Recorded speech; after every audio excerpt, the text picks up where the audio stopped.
Hi everyone. So basically आज के इस वीडियो में हम लोग बात करेंगे कि अगर आपने जस्ट क्लास 12 अभी ज्वाइन किया है, आपका स्कूल्स में अभी क्लासेस अगर स्टार्ट हुए हैं, मतलब ऑनलाइन या ऑफलाइन, तो आपको क्या क्या चीज़ें ध्यान में रखना है with regard to physics as a subject. अच्छा, अब ये लास्ट ईयर और ये जो कमिंग ईयर, ये जो एकेडमिक ईयर्स हैं, ये मतलब हम लोग के लिए एक हम लोग मतलब in the sense both as a teacher और यू एज ए स्टूडेंट, हमारे लिए एक नया चीज़ है कि मतलब एजुकेशन सिस्टम में काफ़ी उथल पुथल हो गया है। मतलब क्लासेस कभी ऑनलाइन हो रही है, कभी ऑफलाइन हो रही है, रेगुलर क्लासेस नहीं हो रही है।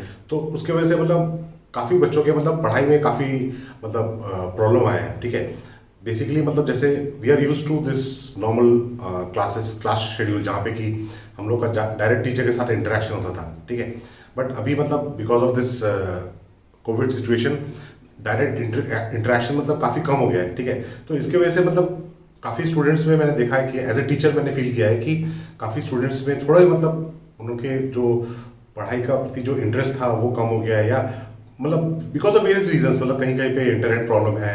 ठीक है, कहीं कहीं पे मतलब कहीं कहीं जैसे मोबाइल, अब एक ऑनलाइन स्टडी के लिए तो एक प्रॉपर मोबाइल चाहिए। ठीक है, तो सब जगह पे मोबाइल एक्सेस भी नहीं है, तो डिफ़िकल्टीज हैं।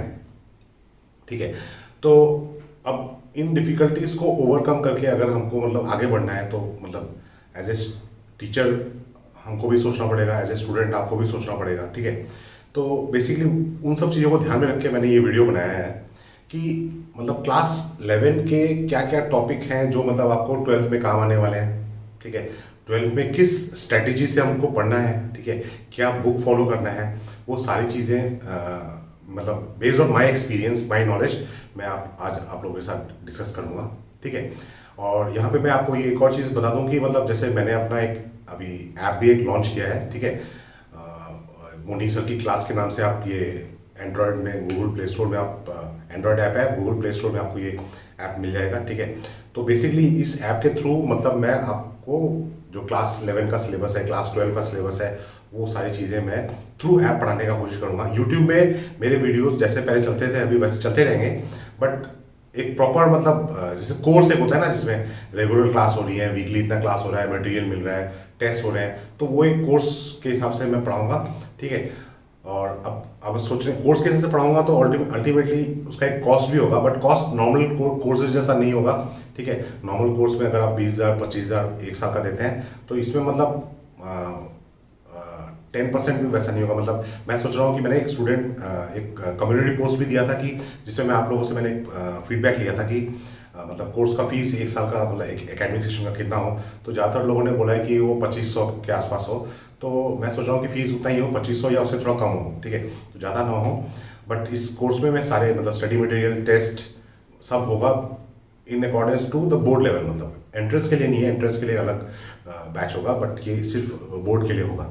ठीक है, तो दैट थिंग अपार्ट, बट जो पढ़ाने का प्लेटफॉर्म है, ठीक है, वो तो अब जैसे अब अलग अलग टीचर अलग अलग प्लेटफॉर्म से पढ़ा रहे हैं। ठीक है, and you are expose to a lot of मतलब lot of information from various sources. ठीक है, अब हर टीचर का यही कोशिश है कि स्टूडेंट को बेस्ट पॉसिबल चीज़ मिले। ठीक है, तो आपको भी उन्हीं चीज़ों को ऑब्जर्व करना है। ठीक है, और आपको जज करना है कि आपके लिए कौन सा बेस्ट है। ठीक है, तो स्टार्टिंग फ्रॉम देखिए, सबसे पहला चीज़ विद रिगार्ड टू फिजिक्स। देखिए क्लास 11 में जो आप लोगों ने फिजिक्स पढ़ा था, ठीक है, वो मोर और लेस ऐसा था कि जो फिजिक्स मतलब हमको प्रैक्टिकल मतलब दिखता था नॉर्मल, जैसे अब एक ब्लॉक मूव कर रहा है, पुली मास सिस्टम है। ठीक है, तो ये सारी चीज़ें हम लोग फील कर सकते थे। ठीक है, अब आप लोगों ने वहाँ पे बेसिकली क्या पढ़ा था, फर्स्ट वॉल्यूम 1 में जो पढ़ा था वो मैकेनिक्स था। ठीक है, मोशन से रिलेटेड चीज़ें हम लोगों ने पढ़ी थी, वर्क एनर्जी पावर से रिलेटेड चीज़ें पढ़ी थी, रोटेशन मोशन से रिलेटेड चीज़ें पढ़ी थी, ग्रेविटेशन पढ़ा था। ठीक है, फिर आपका आया था waves, thermodynamics part, kinetic theory of gases. ठीक है, ये सारी चीज़ें हम लोगों ने वॉल्यूम 2 में पढ़ा। अब आपको याद होगा कि आप लोगों ने जब क्लास 11 का फिजिक्स स्टार्ट किया था, तो आप लोगों ने स्टार्ट किया था एक टॉपिक मैथमेटिकल टूल्स। ठीक है, और अगर आप लोगों ने क्लास फिजिक्स में थोड़ा एवरेज से ज़्यादा ध्यान दिया है, तो आपको ये भी चीज़ पता होगा कि फिजिक्स पढ़ने के लिए मैथ्स काफ़ी हद तक एसेंशियल है।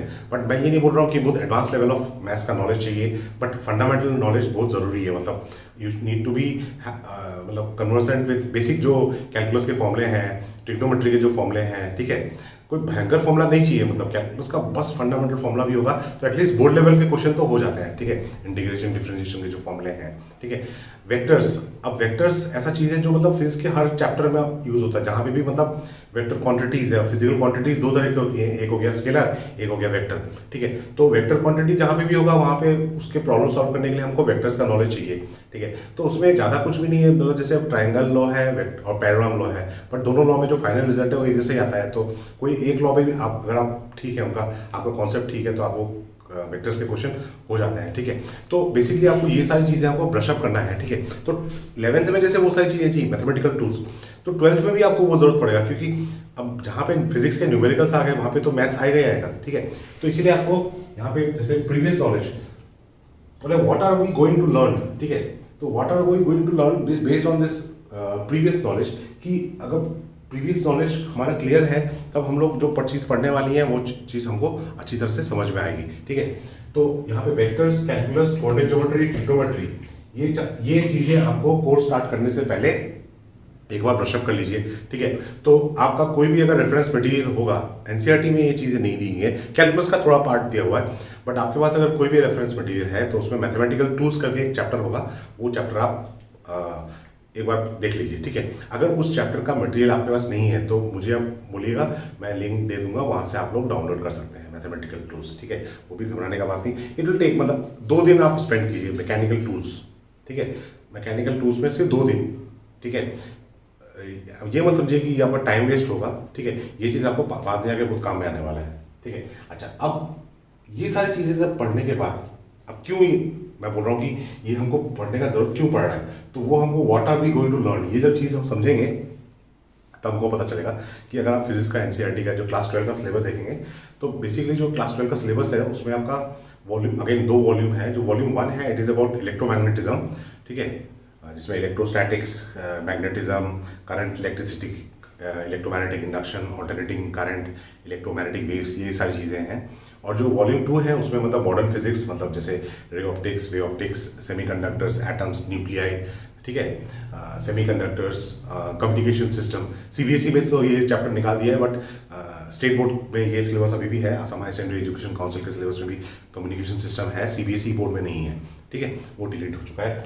तो ये सारी चीज़ें मतलब हम लोग को ये सारे चैप्टर्स हमको पढ़ने हैं, ठीक है। तो ऑब्वियसली हम इलेक्ट्रोमैग्नेटिज्म एक ऐसा चीज़ है जहाँ पे मतलब मैथमेटिक्स का बहुत यूज़ होने वाला है, ठीक है। इलेक्ट्रोमैग्नेटिज्म के हर एक चैप्टर में मैथमेटिक्स का यूज़ होने वाला है, वेक्टर्स के कॉन्सेप्ट यूज़ होने वाले हैं, ठीक है। तो इसलिए हमको मैथ्स के अगर कोई चीज़, देखिए कैलकुलस में अगर आपको प्रॉब्लम है, मैं आपको गारंटी देता हूँ कैलकुलस में जो चीज़ फिजिक्स में बेसिक लेवल प्रॉब्लम सॉल्व करने के लिए चाहिए उसको पढ़ने के लिए आपको आधा घंटा टाइम ही नहीं लगेगा, या मैक्सिमम 1 घंटा, ठीक है। तो 1 घंटे 2 दिन, या मैं इससे आपसे सिर्फ 2 दिन टाइम मांग रहा हूँ, 2 दिन में आप ये vectors, calculus, coordinate geometry, trigonometry, ये सारी चीज़ें कंप्लीट कर लीजिए, ठीक है। बहुत काम में आएगा, मैं बोल रहा हूँ मैथमेटिकल टूल्स में स्ट्रांग हो गए तो बहुत काम में आएगा। अच्छा, उसके बाद अब आपने क्या क्या चीज़ें क्लास 11 में पढ़ी थी जो आपको वैसे रिलेटेड चीज़ें आपको 12 में मिलने वाली है। जैसे आप लोगों ने इक्वेशंस ऑफ मोशन पढ़ा था, ठीक है।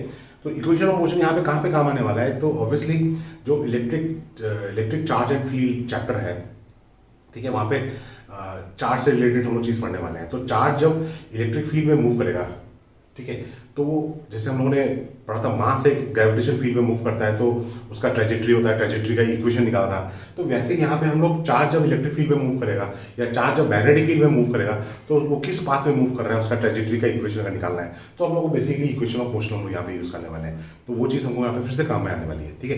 प्रोजेक्टाइल मोशन का कॉन्सेप्ट हमारा फिर से काम में आने वाला है। फिर conservation of energy and momentum. अब conservation of energy and momentum, collision से रिलेटेड चीज़ें हम लोगों ने वर्क एनर्जी पावर चैप्टर में किया था। अब सेम चीज़ें हमको यहाँ पे मिलेगा जो न्यूक्लियर चैप्टर है वहाँ पे डीके प्रोसेस में अल्फा डीके, बीटा डीके या बाकी जो हेवी न्यूक्लियाइड्स हैं उसका जब डीके प्रोसेस होता है तो उसमें एनर्जी क्या होता है, एनर्जी कैसे कंजर्व होता है, मोमेंटम कंजर्वेशन कैसे होता है, वो सारी चीज़ें हम लोग यहाँ पे फिर से देखेंगे, ठीक है।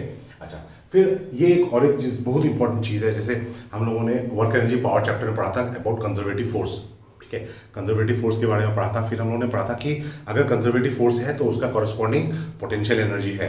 कंजर्वेटिव फोर्स के लिए ही पोटेंशियल एनर्जी हम लोग डिफाइन करते हैं, अगर नॉन कंजर्वेटिव फोर्स है उसके लिए पोटेंशियल एनर्जी नहीं है, ठीक है। तो ये वर्क एनर्जी पावर चैप्टर में पढ़ा था। और फोर्स और पोटेंशियल एनर्जी के बीच में हम लोगों ने रिलेशन पढ़ा था कि F equal to minus D U by D R, F is equal to minus D U by D R. ये चीज़ हम लोगों ने क्लास 11 में पढ़ा था, ठीक है। तो वही चीज़ हम लोग अभी क्लास 12 में भी मिलने वाला है। वहाँ पे हम लोगों ने विद रिगार्ड टू फिर से एग्जाम्पल देखा था with regard to this gravitational force is negative gradient of potential energy, gravitation potential energy. तो वहाँ से हम लोग ग्रेविटेशन पोटेंशियल एनर्जी का एक्सप्रेशन कैलकुलेट किया था। सिमिलरली यहाँ पे हम लोग इलेक्ट्रोस्टैटिक्स जो है मतलब इलेक्ट्रिक चार्ज एंड पोटेंशियल जो चैप्टर 2 है वहाँ पे हम लोग प्रूव करेंगे कि जो कूलम फोर्स है वो एक कंजर्वेटिव फोर्स है, ठीक है। और वहाँ से हम लोग कैसे कंजर्वेटिव फोर्स से हम लोग इलेक्ट्रोस्टैटिक पोटेंशियल और पोटेंशियल एनर्जी को कैलकुलेट कर सकते हैं, ठीक है।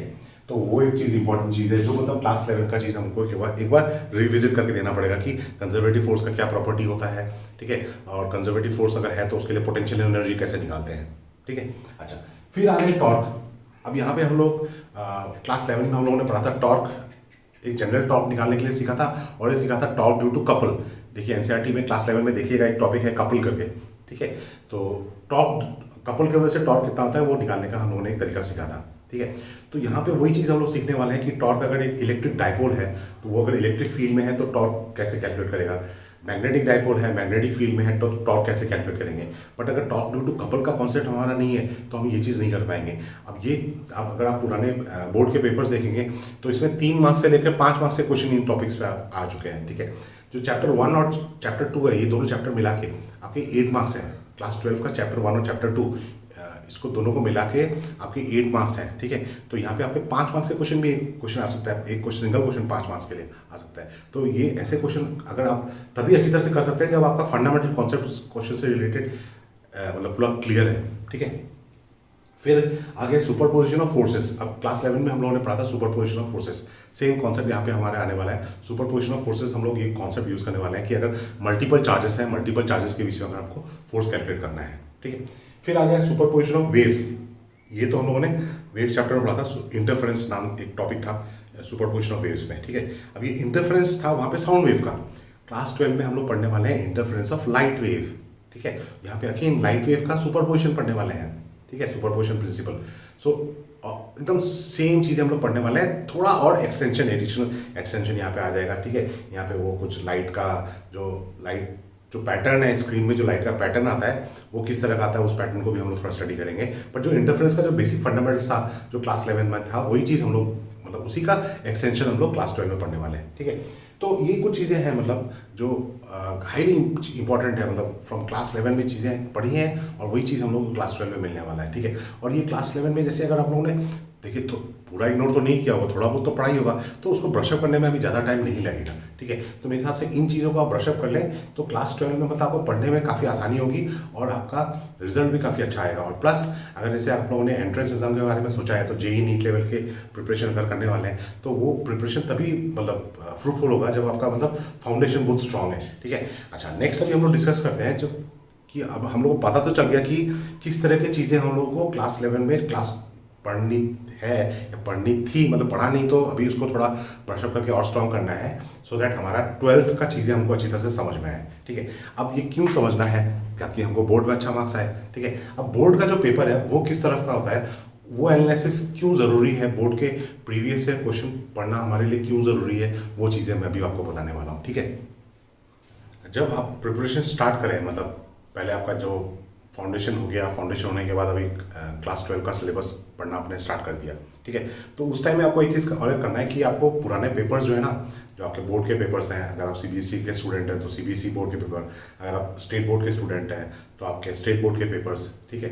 Assam high secondary education council का पेपर हो गया, अलग अलग स्टेट बोर्ड के जहाँ की भी आप स्टूडेंट हैं तो वो पेपर आप ले लीजिए, ठीक है।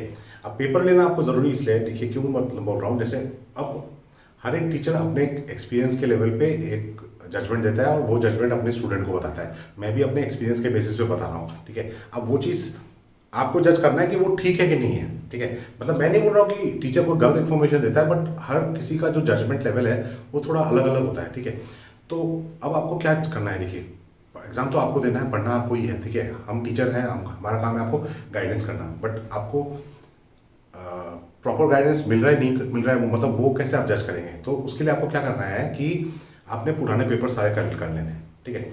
फिर आपका जब पढ़ाई चल रहा है, ठीक है, आप जिस भी इंस्टीट्यूशन में पढ़ रहे हैं, स्कूल में पढ़ रहे हैं, कोचिंग क्लास में पढ़ रहे हैं, ट्यूशन सेंटर में पढ़ रहे हैं, ऑनलाइन पढ़ रहे हैं, जहाँ पे पढ़ रहे हैं, तो वो जो पुराने पेपर्स हैं जैसे जैसे वो चैप्टर आपका चैप्टर पढ़ाया जा रहा है ना, तो उस चैप्टर से रिलेटेड क्वेश्चन देखिए।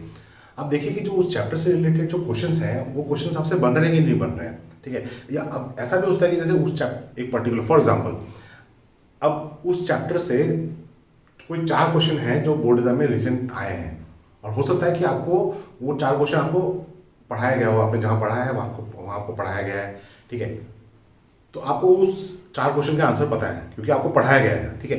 तो आप ये चीज़ एक सोचिए कि ये आपको थोड़ा मतलब थोड़ा एडवांस लेवल थिंकिंग करना पड़ेगा कि उस लेवल के अगर कुछ दूसरे क्वेश्चन हैं, मतलब अगर आपको क्वेश्चन का लेवल पता चल जाएगा तो आप और टेक्स्ट बुक फॉलो कर रहे हैं तो आपको पता चलेगा कि जैसे यहाँ पे ये चीज़ पूछ लिया, ये चीज़ पूछ लिया कि मगर ये चीज़ तो पूछा नहीं, मगर ये मुझे पढ़ाया भी नहीं है, तो देन मतलब वो आपको पढ़ना है, ठीक है, वो आपको पढ़ना है। तो इस तरह से आपको मतलब थोड़ा एनालिसिस करना पड़ेगा कि जिस लेवल मतलब पेपर का लेवल का क्वेश्चन पेपर का लेवल का जो थिंकिंग है, आपका जो प्रिपरेशन लेवल का जो थिंकिंग है वो सेम लेवल में होना चाहिए, ठीक है, वो सेम लेवल में होना चाहिए। मतलब क्यों मैं ऐसा बोल रहा हूँ, क्योंकि देखिए जो अभी बोर्ड एग्जाम का जो पेपर का पैटर्न ना, पहले बोर्ड एग्जाम में जो बच्चे प्रिपेयर करते थे ना, ये मैं जो चीज़ बोल रहा हूँ ये शायद हर स्टेट बोर्ड के लिए एप्लीकेबल नहीं होगा, बट सीबीएसई के लिए तो डेफिनेटली एप्लीकेबल होगा। सीबीएसई बोर्ड का पेपर मैंने मतलब रेगुलर सारे पेपर मैं स्टडी करता हूँ, और जो स्टेट बोर्ड मतलब Assam high secondary education council है, AHSEC, Assam high secondary education board के काउंसिल का जो पेपर का लेवल है, सीबीएसई पेपर का लेवल है, उसमें देखिए पहले एक चीज़ था कि बच्चे क्या करते थे, मतलब वो सिर्फ वो अपने टीचर का नोट्स फॉलो करते थे, उन्होंने टेक्स्ट बुक कभी पढ़ी नहीं है, ठीक है, सिर्फ नोट्स फॉलो करते थे, डेरिवेशन फॉलो कर लिया, डेरिवेशन डेफिनेशन जो टीचर ने दिया वो पढ़ लिया और एग्जाम दे दिया, उनके मतलब एकदम 99, 98, 100% मार्क्स भी आ जाते थे, ठीक है।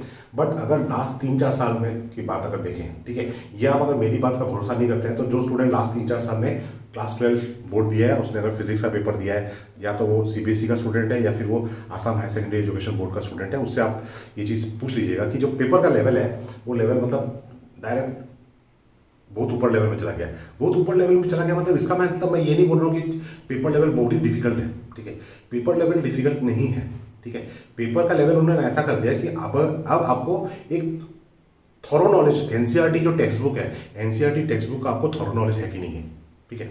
मतलब अगर आप बोर्ड लेवल के लिए प्रिपेयर कर रहे हैं तो आपकी जो एनसीईआरटी है ना, वही आपके लिए मतलब गीता है, कुरान है, बाइबल है, वो एनसीईआरटी ही आपके लिए है, ठीक है। आपको दूसरे किताब में इतना मतलब डिपेंड नहीं होना है, आपको एनसीईआरटी में हर पेज, हर लाइन बाय लाइन चीज़ का आपको इन्फॉर्मेशन होना चाहिए, आपको समझ होनी चाहिए, उसके एग्जाम्पल्स, एक्सरसाइज वो आपको देखे होने चाहिए, ठीक है। क्योंकि देखिए पहले जो क्वेश्चन आते थे वो डेफिनेशन, डेरिवेशन और बाकी नॉर्मल उसमें आपका कहानी खत्म हो जाता था, ठीक है। तो यहाँ पे जैसे डेरिवेशन, डेफिनेशन, अब ये सारी चीज़ें तो आमतौर पर हम लोग प्रैक्टिस करते हैं। सॉल्व एग्जाम्पल्स कभी कभी हम लोग मतलब ये अक्सर पहले कई स्टूडेंट थे जो सॉल्व एग्जाम्पल्स इग्नोर करते थे, ठीक है, बट अभी क्या होने लगे, ये सॉल्व एग्जाम्पल से क्वेश्चन आने लगे। कभी कभी ऐसा होता है कि सॉल्व एग्जाम्पल का जो क्वेश्चन है उसको थोड़ा ट्विस्ट करके मतलब थोड़ा सा लैंग्वेज चेंज करके दे दिया, ठीक है। सिमिलरली एक्सरसाइज के क्वेश्चन, ठीक है, अब एक्सरसाइज में अब बच्चे पूछते हैं एडिशनल एक्सरसाइज के क्वेश्चन करने के नहीं करने, डेफिनेटली करने हैं यार, डेफिनेटली करने हैं एडिशनल एक्सरसाइज के क्वेश्चन, ठीक है, उनको तो इग्नोर करना ही नहीं है, एडिशनल एक्सरसाइज के क्वेश्चन एग्जाम में आ भी चुके हैं, ठीक है। अच्छा, उसके बाद ये जो 5वां चीज़ है ना, ये थोड़ा मतलब एक चीज़ है जो मतलब प्रॉब्लम क्रिएट करता है। अब इन text reasoning based question, text पे जो थ्योरी है उस थ्योरी के बेस्ड क्वेश्चन, मतलब वैसा क्वेश्चन आप लोगों ने पढ़ा ना हो, ऐसा हो सकता है क्योंकि वो क्वेश्चन एनसीईआरटी के पीछे एक्सरसाइज में नहीं है, वो आपके किसी जो आपने बुक पढ़ा उस बुक में नहीं है, ठीक है, वो ऐसा हो सकता है। तो उस केस में अगर आपने एनसीईआरटी अगर पढ़ा है तो आप आंसर कर सकते हैं, मतलब एनसीईआरटी में कोई एक पैराग्राफ है, किसी चीज़ का एक्सप्लेनेशन दिया है, अब वो जो पेपर सेटर क्या कर रहा है, वो जो एक्सप्लेनेशन दिया है उसके ऊपर एक क्वेश्चन बना के वो आपसे पूछ लेगा। तो आपने अगर वो थ्योरी नहीं पढ़ी है तो वो आप आंसर नहीं कर पाएंगे, ठीक है। अब आप सोचेंगे यार कि देखो 5 चीज़ें हैं, 5 में से अगर मैं एक चीज़ को इग्नोर कर भी दूँ तो मेरा मार्क्स तो अच्छा ही जाएगा, ठीक है, क्योंकि ये जो है जो मैं बोल रहा हूँ ना, इसमें जैसे आपके 6 से 8 मार्क्स होगा शायद, या शायद मैक्सिमम 10 मार्क्स, ठीक है। 70 में से 10 मार्क्स इसमें होगा तो बाकी 60 मार्क्स तो इसी में हो रहा है, ठीक है। तो 10 मार्क में इग्नोर कर भी दूँ तो मेरे तो मतलब 56-55 मार्क्स तो आ ही जाएंगे, 30 इधर प्रैक्टिकल में अगर 30 मार्क्स मिल गए तो 85 मार्क्स हो जाएंगे, ठीक है। बट प्रॉब्लम ये नहीं है, प्रॉब्लम ये है कि जो ये 10 मार्क है ना, ये आपके पेपर में डिस्ट्रीब्यूट होता है। तो पहला होता है आपका पहला क्वेश्चन ही हो ऐसा रीजनिंग बेस्ड क्वेश्चन, और पहला क्वेश्चन देखिए आप घबरा जाए, ठीक है, भगवान ना करे अगले साल ऐसा कुछ ना हो, but this is the thing. मतलब आपको देखिए अभी आज मैं डे 1 में अगर ये आपको एडवाइस दे रहा हूँ, डे 1 में अगर आप एडवाइस दूँ ना तो मतलब अगर आपको ये समझ आ गया कि मुझे एनसीईआरटी अच्छी तरह से पढ़ना है और मैं पढ़ूंगा तो कोई प्रॉब्लम ही नहीं है ना, ठीक है। अच्छा, उसके बाद अब तो अब एग्जाम में जो क्वेश्चन आते हैं, देखिए थ्योरेटिकल क्वेश्चन आते हैं, न्यूमेरिकल्स आते हैं, ठीक है। अगर आप एनसीईआरटी को ध्यान में से देखेंगे और जो पुराने पेपर्स को थोड़ा एनालाइज करेंगे तो आप देखेंगे ना, जो न्यूमेरिकल्स है ना, वो आपके एनसीईआरटी वॉल्यूम 1 से आता है ज़्यादातर, ठीक है। मतलब ये मैं नहीं बोल रहा हूँ कि वॉल्यूम 2 से नहीं आता। वॉल्यूम 2 में आपका न्यूक्लियर चैप्टर है, डुअल नेचर है, ठीक है, वहाँ से भी क्वेश्चन न्यूमेरिकल्स आते हैं। बट जो मतलब लार्ज स्केल में जो मैं बोल रहा हूँ, ज़्यादातर क्वेश्चन न्यूमेरिकल जो आते हैं वो आपके वॉल्यूम 1 से आता है, ठीक है। और जो थ्योरेटिकल क्वेश्चन है, ज़्यादातर थ्योरेटिकल क्वेश्चंस, ठीक है, प्रॉपर्टीज ऑफ मतलब अल्फा बीटा गामा रेस, ठीक है, या वर्किंग ऑफ न्यूक्लियर रिएक्टर हो गया, या फिर जैसे इंटरफेरेंस के ऊपर क्वेश्चन पूछ लिया, या वर्किंग ऑफ कोई ऑप्टिकल इंस्ट्रूमेंट पूछ लिया, ठीक है, लेंस मेकर फॉर्मूला डिराइव करने के लिए बोल दिया। तो ये सारी चीज़ें जो है मतलब थ्योरेटिकल क्वेश्चन जो है ये आपके वॉल्यूम 2 में है। बट अगेन मैं बोल रहा हूँ, इसका मतलब ये नहीं है कि वॉल्यूम 1 में थ्योरेटिकल चीज़ें नहीं है। वॉल्यूम 1 में भी थ्योरेटिकल चीज़ें बहुत ज़्यादा है, ठीक है। बट अगर वॉल्यूम में अगर देखें, वॉल्यूम में, ठीक है, number of questions, number of marks के हिसाब से देखें, ठीक है, तो ये एक रफ पार्टीशन एक है, ठीक है। बट ये रफ पार्टीशन उन स्टूडेंट्स के कोई काम का नहीं है जो स्टूडेंट सोच रहे हैं कि मुझे बिल्कुल अच्छा मार्क्स लाना है। क्योंकि जब आपको अच्छा मार्क्स लाना है तब आपको कोई पार्टीशन नहीं करना है। आपको वॉल्यूम 2 के न्यूमेरिकल्स भी करने हैं, आपको वॉल्यूम 1 में आपको थ्योरेटिकल क्वेश्चंस भी पढ़ना है, ठीक है। बट मैं ये एक रफ आइडिया बोल रहा हूँ, ठीक है, ताकि आपको कोर्स स्टार्ट करने से पहले आपको पता रहे कि कहाँ पे आपको थोड़ा ज़्यादा जोर देना है, ठीक है। ज़्यादा जोर देना है, कम जोर देने का चीज़ तो मैं बोल ही नहीं रहा हूँ, ज़्यादा जोर देना है, ठीक है। तो ज़्यादा जोर आपको कहाँ देना है, कम कहीं पे नहीं करना है, कम मेहनत नहीं करना है, कम मेहनत पूरा ही करना है, ठीक है। अच्छा, तो ये सारी चीज़ें आपको ध्यान रखना है with regard to preparation strategy, ठीक है, प्रिपरेशन स्ट्रैटेजी। तो कोर्स स्टार्ट करने से पहले ही मतलब आपको देखिए मैथमेटिकल टूल्स आपको स्ट्रॉन्ग करना है, पुराना पेपर्स आपको कलेक्ट करना है, in addition to NCERT volume 1 volume 2 तो आपके पास होना ही चाहिए, ठीक है। ये सारी चीज़ें आपके पास होनी चाहिए, ठीक है। अब नाउ रिगार्डिंग द बुक्स, अब देखिए बुक्स के लिए अगर मैं बोलूँ तो अगर आप बोर्ड लेवल का प्रिपरेशन कर रहे हैं, ठीक है, और देखिए अगर आप मैं बोल रहा हूँ कि आपका जो 100% क्वेश्चन पेपर है वो आपका एनसीईआरटी से आने वाला है, ठीक है, 100% क्वेश्चन आपका एनसीईआरटी से आने वाला है। तो आपको क्या लगता है कि आपको कोई दूसरा बुक का जरूरत पड़ेगा? क्योंकि एनसीईआरटी में डेरिवेशंस हैं, एनसीईआरटी में डेफिनेशन दिए हुए हैं, एनसीईआरटी में थ्योरेटिकल चीज़ें भी एक्सप्लेन की हुई हैं। तो हाँ, लैंग्वेज थोड़ा सा डिफिकल्ट है, ये मैं मानता हूँ। कुछ स्टूडेंट्स के लिए एनसीईआरटी का जो लैंग्वेज है वो थोड़ा डिफिकल्ट लगता है। अगर आपका फिजिक्स वीक है तो आपको थोड़ा एनसीईआरटी का लैंग्वेज इतना फ्रेंडली नहीं लगेगा, ठीक है। बट आपको जो एग्ज़ाम लिखना है वो तो एनसीईआरटी के बेसिस पे लिखना है, ठीक है। तो अगर आपको एनसीईआरटी का लैंग्वेज थोड़ा मतलब डिफिकल्ट लगता है, तो अगर आपको फिजिक्स में थोड़ा प्रॉब्लम पहले से है, तो मैं आपको ये नहीं बोलूँगा कि ठीक है फिर एनसीईआरटी पढ़िए, दूसरा बुक मत पढ़िए, ठीक है। बट अगर आपका फिजिक्स स्ट्रॉन्ग है तो मैं हाईली सजेस्ट करूँगा कि आप एनसीईआरटी के साथ साथ आप जैसे कॉन्सेप्ट ऑफ फिजिक्स है वो आप फॉलो कर सकते हैं। पर कॉन्सेप्ट ऑफ फिजिक्स में अगेन थ्योरी के लिए नहीं मैं बोल रहा हूँ, न्यूमेरिकल्स के लिए बोल रहा हूँ। थ्योरी के लिए आपको एनसीईआरटी ही फॉलो करना है, कॉन्सेप्ट ऑफ फिजिक्स ले सकते हैं। और इसके साथ आप अगर जैसे एंट्रेंस वगैरह के लिए प्रिपेयर कर रहे हैं तब तो अलग अलग बहुत सारी बुक्स हो जाती हैं, ठीक है। एंट्रेंस के लिए अलग आज बात नहीं करेंगे, वो बाद में देखेंगे। बट बोर्ड लेवल के लिए जो जिनका फिजिक्स स्ट्रॉन्ग है उनके लिए एनसीईआरटी और कॉन्सेप्ट ऑफ फिजिक्स काफ़ी है, ठीक है। अगर आपका फिजिक्स वीक है तो इन दैट केस आप एनसीईआरटी तो रखना ही है, एनसीईआरटी तो आपको, क्योंकि वो आपका मेन टेक्स्ट बुक है। इसके साथ साथ आप कोई भी बुक ले लीजिए, मतलब प्रदीप की ले लीजिए, एस एल अरोड़ा की ले लीजिए, कोई भी एक ले लीजिए। वो मतलब आपका मतलब एक साथी हो जाएगा, ठीक है, हेल्पफुल फ्रेंड बोल सकते हैं। बट आपको उसके ऊपर टोटली डिपेंड नहीं होना है, टोटली डिपेंड आपको एनसीईआरटी के ऊपर होना है। और आपको नोट्स अपने खुद के बनाने हैं, ठीक है। आप क्लास किसी का भी अटेंड कीजिए, ठीक है, आप क्लास किसी का भी अटेंड कीजिए, मतलब ऑनलाइन में जितने भी अच्छे अच्छे एजुकेटर्स हैं, वहाँ आपके स्कूल के टीचर हैं, ठीक है, आप किसी का भी क्लास फॉलो कीजिए, ठीक है। बट आपको नोट्स अपना बनाना है, मतलब अपना बनाना है मतलब वो जो क्लास आप अटेंड कर रहे हैं उस क्लास अटेंड करते समय आपको पेन लेके बैठना है, पेन पेपर लेके बैठना है, वीडियो को पॉज करना है, लिखना है, फिर प्ले करना है, ठीक है। तो वो आपके नोट्स उस क्लास के बेसिस पे जो नोट्स बनाए हैं वो आपके हाथ से बने होने चाहिए, ठीक है। और ये नोट्स आपको रिफाइन करते रहना है, उसमें कुछ चीज़ें एडिशन होगी, मतलब जैसे आप किताब में पढ़ा आपको एडिशन कुछ चीज़ पता चला वो आपको ऐड करना है वहाँ पे। आपने एंट्रेंस रिलेटेड कोई मटेरियल सॉल्व किया, आपको पता चला कि ये एक एडिशन इन्फॉर्मेशन है, वो भी आपको वहाँ पे ऐड करना है। तो फाइनली ऐसे चैप्टर वाइज के लिए एक छोटा छोटा मतलब मॉड्यूल टाइप का बना ले, जैसे मतलब 40 पन्नों का एक कॉपी हो गया, ठीक है। तो हर चैप्टर के लिए ऐसे अलग अलग बना लें, ठीक है। उसमें आप जो भी चीज़ ऐड हो रही है उसमें आप ऐड करते जाइए, ठीक है। तो over a period of time आपके पास एक कलेक्शन हो जाएगा। प्लस एक चीज़ है कि आपको ये चीज़ें कंटिन्यूसली पूरे साल भर रिवाइज भी करनी है, ठीक है। तो साल भर में हमको कैसे पढ़ना है, क्या करना है, वो सारी चीज़ें तो हम लोग डिस्कस करेंगे। बट स्टार्टिंग में हमको क्या करना है वो आज इस वीडियो में हम लोगों ने देखा, ठीक है। थोड़ा वीडियो लंबा हो गया है, ठीक है, इसके लिए मैं थोड़ा क्षमा चाहता हूँ। But I hope this video helps in your preparation, ठीक है।